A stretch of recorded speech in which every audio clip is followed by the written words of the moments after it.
This is KSUT Public Radio. Regional news is next. National Trails Day is this coming Saturday, June 6th.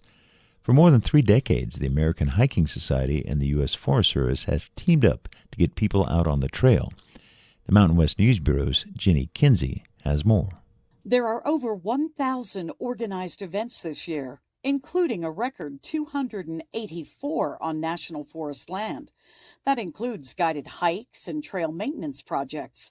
Access to the national forests and grasslands is free for the day, says Tyler Ray with the American Hiking Society. National Trails Day is really a great opportunity for folks to get out and volunteer or just enjoy whatever form of outdoor recreation they love.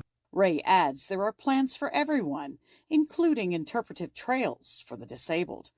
I'm Jenny Kinsey for the Mountain West News Bureau. The Trump administration continues its push to open more public lands for hunting and fishing. As the Mountain West News Bureau's Rachel Cohen reports, that could include new opportunities at several wildlife refuges in our region. The U.S. Fish and Wildlife Service says more than 95% of national refuge lands could be open to hunting after proposed expansions. Sarah Rosa is with the American Conservation Coalition, a conservative nonprofit.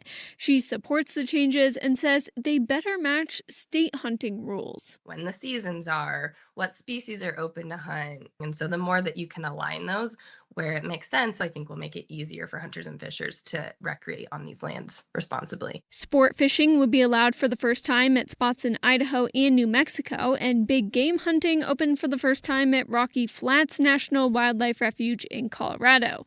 That site is controversial as it once held a nuclear weapons plant. There are also expanded hunting opportunities proposed in Wyoming. For the Mountain West News Bureau, I'm Rachel Cohen. A state grant has helped fund a new position focused on fire mitigation. Aspen Public Radio's Michael Finelli reports that the new program manager has an important role in one of the state's most fire-prone regions. The Lee Fire burned more than 137,000 acres in Rio Blanco County last summer, ranking among the top 5 largest in state history. Sam Feuerborn is only a week into the job, but is tasked with lowering the chances of those highly destructive fires. He recently had the chance to tour the burn scar of the Turner Gulch Fire, which burned more than 30,000 acres near Grand Junction last summer. Feuerborn says firefighters showed him where prescribed burns had stopped the path of that fire. As soon as the main fire hit that prescribed burn, they're like, it was over. It made their life so much easier to do real meaningful work to contain the fire perimeter. Feuerborn is focused on applying the Colorado River Wildfire Collaborative's funding to low-hanging fruit projects and raising money for bigger ones. He says it's too late to do any more prescribed burns this season. Some that were planned for this spring were canceled due to dry weather. But there's plenty of other tools available to protect local landscapes, ranging from large machines that grind up brush to a herd of goats that eat that easily burned vegetation. For Aspen Public Radio, I'm Michael Finelli. Next on KSUT Public Radio, a feature from the Mountain West News Bureau. This is the Mountain West News Bureau. I'm Michael Deoanna. Concern about the long-term risks firefighters face have grown in recent years. More firefighters are sharing their stories. That includes the inaugural chief of the U.S. Wildland Fire Service, Brian Fennessy, a cancer survivor. Joining me is the Mountain West News Bureau's Murphy Woodhouse. Welcome, Murphy. Hey there, Michael. So, Fennessy is leading a large organization, thousands of firefighters responsible for hundreds of millions of acres of public land. What's his backstory? Yeah, so Brian Fennessy has a decades-long career in fire. It started right out of high school in the Los Angeles area on interagency hotshot crews, and then he moved on to the structure departments in both San Diego and Orange County, and he served as chief of both departments.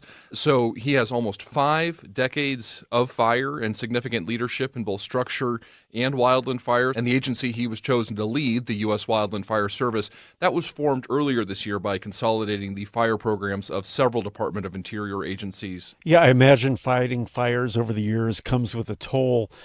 Tell me what it means to him. Yeah, I mean, this was honestly one of the most compelling parts of the interview. Let's hear a bit from Chief Fennessy to get into it. I think all of us that have experienced this, I think we have an obligation in many ways, especially those in leadership, to talk about it. So several years ago, Fennessy was diagnosed with and then treated for prostate cancer, and that's something that he very much chalks up to his long fire career. And it's also one of a growing list of cancers that the federal government now formally recognizes as an occupational risk of wildland fire. But wildland fire doesn't just mean immediate and long-term risks to physical health.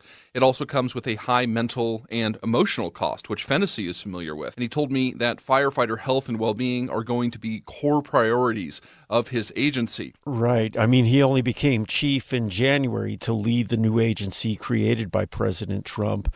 Has Fennessy had any time to think about or implement any protective measures for fellow firefighters? Yeah, well, I mean, we actually have some news on this. So for several years, the Forest Service has been conducting anonymous pre- and post-season surveys called the Pulse Check to gather information on firefighter health and well-being.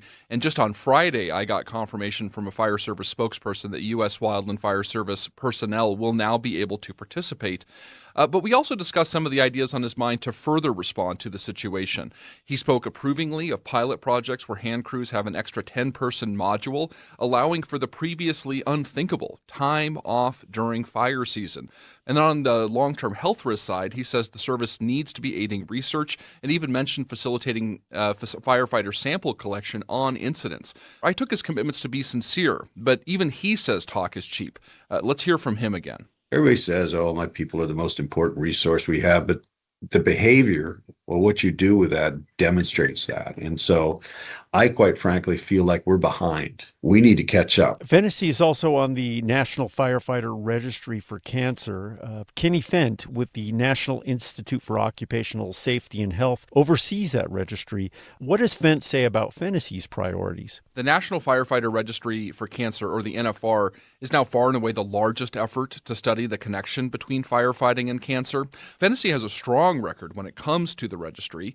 Not only was he one of the first volunteer enrollees, but under his leadership, the Orange County Fire Authority became one of only 2 gold helmet departments in California, and that means that they got at least half or 300 of their firefighters to enroll. So Fent said it was an enormous development for someone like Fennessy to take the reins of the service. Because he's in such a powerful leadership position, it could have ripple effects. Thank you, Murphy. I appreciate you taking the time today. Really enjoyed it, Michael. That was Murphy Woodhouse and Michael DeYuana of the Mountain West News Bureau. Next on our regional news segment, former Mesa County Clerk Tina Peters is set to be released from prison today. For the Colorado Capital News Alliance, Benta Berkland has the story. Peters was sentenced to nearly 9 years for her role in tampering with Mesa County's voting machines to search for evidence of rigging in the 2020 presidential election. Governor Jared Polis commuted her sentence. He said it was overly harsh and agreed with the Colorado Court of Appeals that her election-denying beliefs impacted the length of her sentence. In an extraordinary move, the state Democratic Party that was Benta censured Berkland Polis reporting for the Colorado and Capital banned him News from speaking Alliance. at party functions. And also from the They called the commutation CCNA, the dangerous Polis and administration is reckless. laying off more than 170 people from the Governor's Office of Information Technology. That's about 15% of its workforce. The executive director of the state IT office is also stepping down. The shakeup follows criticism from lawmakers and negative feedback from the state auditor. In a recent statement posted to its website, the agency says it has, quote, not delivered well enough on the technology the public uses to access government services. The state IT office supports the digital tools Coloradans use for things like managing unemployment benefits and accessing Medicaid. It's also responsible for protecting the state's digital systems from cyber attacks. Support for local and regional news on KSUT Public Radio is provided by the Colorado Housing and Finance Authority. Support for public policy reporting comes from the Gay and Lesbian Fund for Colorado, promoting programs designed to ensure all Coloradans have the same opportunity to thrive. More information is online at gayandlesbianfund.org.